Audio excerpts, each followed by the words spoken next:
2027च्या उत्तर प्रदेश मधल्या विधानसभा निवडणुका जसजशा जवळ येत आहेत तसतसं भाजपचा या निवडणुकांमध्ये पराभव होणार का या चर्चांनी जोर धरलेला आपल्याला बघायला मिळतोय। आता या चर्चांना कारण ठरलंय ते म्हणजे भाजपच्या अंतर्गत झालेला एक गुप्त सर्वे। आता या सर्वेमध्ये भाजपच्या सध्याच्या आमदारांच्या संख्येपेक्षा 60 ते 70 आमदार हे कमी येतील अशी शक्यता वर्तवण्यात आली आहे। आता भाजपचे हे 60 ते 70 आमदार जर कमी आले तर भाजपचा या निवडणुकीमध्ये पराभव होणार हे निश्चित मानलं जात आहे। आता ह्या जागा कमी होऊ नये यासाठी भाजपनं प्रयत्न करायला किंवा विचार मंथन करायला सुरुवात केली आहे, पण भाजपच्या या 60 ते 70 जागा कमी होऊन भाजपचा पराभव होऊ शकतो असं या सर्वेमध्ये नेमकं का सांगितलं गेलंय, त्याची नेमकी काय कारण सांगितली गेली ती कारण सुद्धा मी तुम्हाला सांगणार आहे। त्यामुळे भाजपच्या उत्तर प्रदेश मधल्या संभावित पराभवाची कारण समजून घेण्यासाठी हा व्हिडिओ तुम्ही शेवटपर्यंत पहा आणि व्हिडिओ शेवटपर्यंत पाहिल्यानंतर उत्तर प्रदेशमध्ये भाजपचा पराभव होऊ शकतो असं तुम्हाला वाटतं का हे मला कमेंट बॉक्स मध्ये सांगा। सोबतच तुम्ही जर अजूनपर्यंत लॉजिकल सिद्धांत आपल्या YouTube चॅनलला सबस्क्राइब केलं नसेल तर आधी आपल्या चॅनलला तेवढं सबस्क्राइब करा।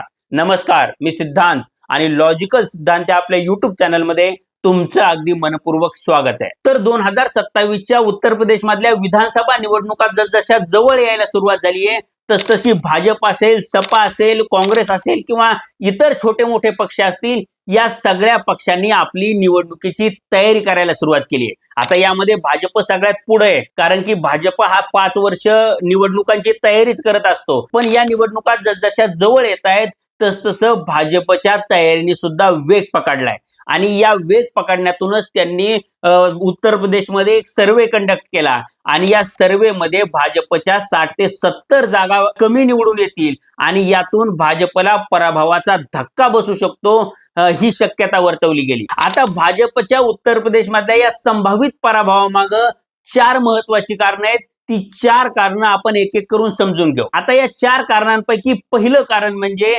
भाजपच्या अंतर्गत असलेला संघर्ष।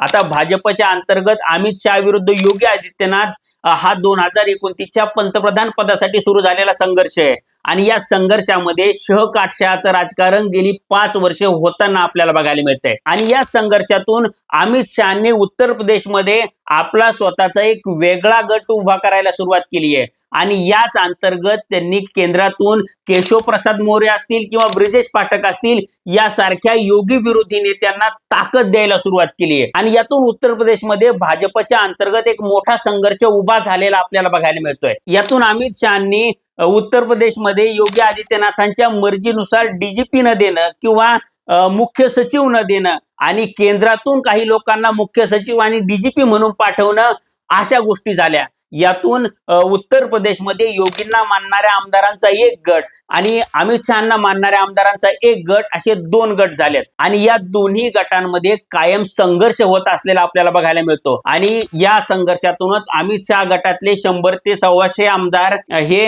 यूपी विधानसभेमध्ये धरणे आंदोलन करताना सुद्धा आपल्याला बघायला मिळाले होते, हे पण आपण लक्षात घेतलं पाहिजे। आणि या संघर्षामधून शहकाटशहाचं राजकारण निर्माण झालं आणि एकमेकांच्या मर्जीतल्या लोकांना पाडण्याचं काम सुरू झालं आणि या पाडापाडीच्या राजकारणातूनच 2024 मध्ये भाजपला प्रचंड धक्का बसला आणि भाजपात 2019 मध्ये असलेल्या 63 खासदारांच्या संख्येवरून 33 खासदारांवर घसरली। आता त्याचेच पडसाद हे विधानसभा निवडणुकांमध्ये सुद्धा आपल्याला बघायला मिळतील आणि हे शहकाटशहाचं किंवा पाडापाडीचं राजकारण विधानसभा निवडणुकांमध्ये सुद्धा बघायला लागू शकतं, हे आपण लक्षात घेतलं पाहिजे। आता भाजपच्या अंतर्गत संघर्षाचा हा झाला एक मुद्दा, पण या व्यतिरिक्त केंद्र सरकारनं आणलेलं यूजीसीचं बिल हा सुद्धा उत्तर प्रदेशमध्ये मोठा मुद्दा असणार आहे। याशिवाय भाजपनं कॉलेज आणि विद्यापीठांमध्ये सामाजिक आणि जातीय भेदभाव रोखण्यासाठी आणलेलं यूजीसीचं बिल हे सुद्धा भाजपच्या पराभवाचं एक कारण ठरणार आहे असं दिसतंय।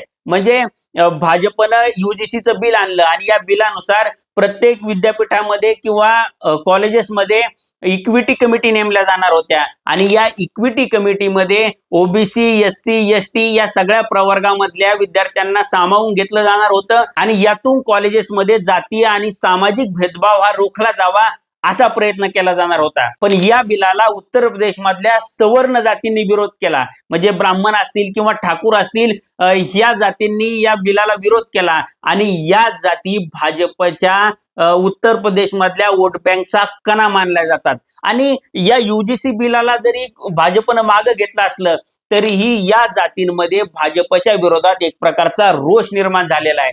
तो रोष कमी होत नाहीये. म्हणजे आमच्या बळावर भाजपचं सरकार येतं तरीही भाजप हे बिल आणूच कसं शकतं असा सवाल ठाकूर आणि ब्राह्मण समाजामधून विचारला जातोय. आणि या रोषाचा फटका भाजपला या निवडणुकीमध्ये मिळण्याची शक्यता आहे असं बोललं जात आहे. आता या युजीसी बिलाच्या व्यतिरिक्त ब्राह्मण समाजाची भाजपबद्दल आणखी एक नाराजी आहे. आणि ती नाराजी म्हणजे गेली 10 वर्ष योगी आदित्यनाथ हे उत्तर प्रदेशचे मुख्यमंत्री म्हणून काम पाहतात आणि योगी आदित्यनाथ हे ठाकूर समाजातून येतात. त्यामुळे या सरकारमध्ये ठाकूरांना जास्त प्रिव्हिलेज दिलं जातं किंवा त्यांना प्रायोरिटी दिली जाते आणि ब्राह्मण समाजाचं महत्व हे कमी केलं जातंय आणि त्यांचे पंख, त्यांच्या नेत्यांचे पंख हे छाटले जात आहेत असं बोललं गेलं. आणि यातून ब्राह्मण समाजामध्ये भाजपच्या बद्दल एक राग निर्माण झालेला आहे आणि त्यामुळं ब्राह्मण समाज हा भाजपच्या व्यतिरिक्त दुसरा पर्याय शोधतोय असंही अनेक राजकीय विश्लेषकांचं मत आहे. आता उत्तर प्रदेश मधल्या या ब्राह्मण मतदारांपैकी काही चंक जरी समाजवादी पक्षाकडे शिफ्ट झाला तर ही भाजपच्या सत्तेला सुरुंग लागू शकतो हे आपण लक्षात घेतलं पाहिजे. कारण की उत्तर प्रदेशमध्ये ब्राह्मण समाजाची जवळपास 10% आसपास लोकसंख्या आहे आणि त्यामुळं ब्राह्मण समाज हा उत्तर प्रदेशच्या राजकारणामध्ये मोठी ताकद राखू नये हे आपण समजून घेतलं पाहिजे. याशिवाय शंकराचार्य अविमुक्तेश्वरानंदांबद्दल भाजपने जी भूमिका घेतली, त्यांना जो त्रास दिला, त्यांच्यावर जे गुन्हे दाखल केले, या सगळ्या गोष्टीमुळे ब्राह्मण समाजामध्ये कमालीची नाराजी आहे. याशिवाय राम मंदिरातल्या चंदा चोरीमुळे सुद्धा भाजपवर ब्राह्मण समाजाची प्रचंड नाराजी आहे हे सुद्धा आपण लक्षात घेतलं पाहिजे. आणि या सगळ्या गोष्टीमुळे भाजपचा जो कोर वोटर आहे तो कोर वोटर त्यांच्यापासून दुरावण्याचा धोका निर्माण झाला आहे आणि त्यामुळेच या जागा कमी होऊ शकतात असं सांगितलं जातंय. आता हे झालं भाजपला जातीय समीकरणांमुळे कसा तोटा होऊ शकतो याबद्दल. पण या व्यतिरिक्त सुद्धा नीटची पेपर फुटी असेल किंवा जंतर मंतरवर झालेल्या आंदोलनामध्ये झालेला लाठीचार्ज असेल, या सगळ्या गोष्टींमुळे उत्तर प्रदेश मधला जेनजी हा मोठ्या प्रमाणावर दुखावला गेलाय किंवा त्यांचा सरकारवर मोठ्या प्रमाणावर रोष आहे. आणि हा रोष फक्त एका जातीतल्या जेनजींमध्ये नाहीये तर अक्रॉस जातींमध्ये, म्हणजे हिंदू असेल, मुसलमान असेल, यादव असेल, कुर्मी असेल, ब्राह्मण असेल, या सगळ्या जातींमध्ये हा रोष आपल्याला बघायला मिळतोय. आणि यामुळे हे जेनजी मतदार यावेळी तरी भाजपला मतदान करतील असं मला अजिबात वाटत नाही. आणि या सगळ्या मुद्द्यांचा परिपाक म्हणून भाजपची उत्तर प्रदेशमध्ये पिछेहाट होऊ शकते आणि 60 ते 70 जागा त्यांना कमी मिळू शकतात हे भाजपच्याच अंतर्गत सर्वेनं दाखवून दिलंय. त्यामुळं रियालिटीमध्ये या जागा जास्त सुद्धा असू शकतात आणि त्यामुळं उत्तर प्रदेशमध्ये भाजपची सत्ता येण्याची शक्यता ही कमी आहे हे आपण समजून घेतलं पाहिजे. आता हे सगळं विश्लेषण ऐकल्यानंतर किंवा हे सगळे मुद्दे बघितल्यानंतर उत्तर प्रदेशमध्ये सत्ता राखण्यात भाजपा यशस्वी होईल की अखिलेश यादव हे पुन्हा मुख्यमंत्री म्हणून कमबॅक करतील, याबद्दल तुम्हाला काय वाटतं हे मला कमेंट बॉक्समध्ये सांगा.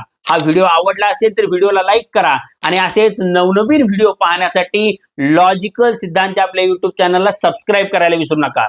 धन्यवाद.